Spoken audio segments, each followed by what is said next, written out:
Inflammation keeps us alive. It's also making us sick.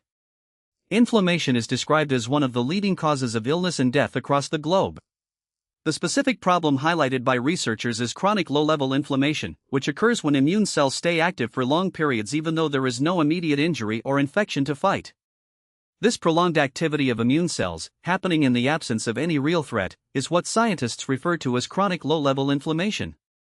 Evidence is growing that this kind of persistent inflammation is connected to a range of health conditions that become more common as we get older. Among the disorders most frequently mentioned are diabetes, various forms of cancer, and Alzheimer's disease. The link is not merely observational. Studies indicate that chronic inflammation often plays a causal role in the development of these illnesses, rather than simply being a side effect or symptom of them. Researchers have found that when immune cells remain turned on, they can release molecules that damage tissues over time, contributing to the gradual onset of metabolic disorders, the proliferation of abnormal cells seen in cancer, and the neurodegenerative changes associated with Alzheimer's.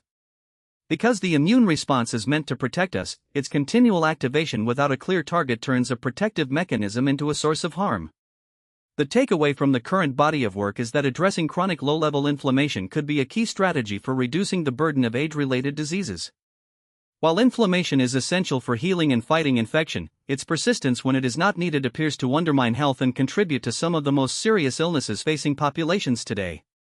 In summary, the scientific consensus described in the article points to chronic low-level inflammation as a central driver of many age-related ailments.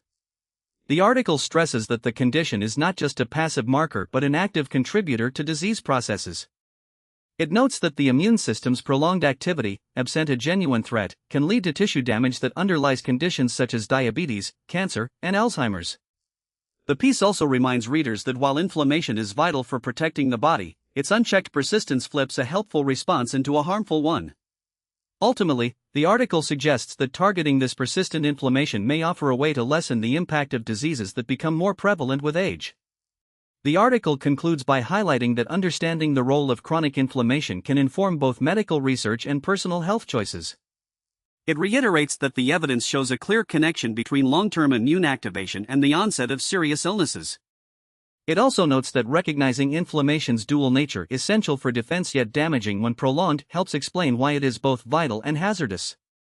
Finally, it suggests that future efforts to manage inflammation may be important for improving health outcomes as people age.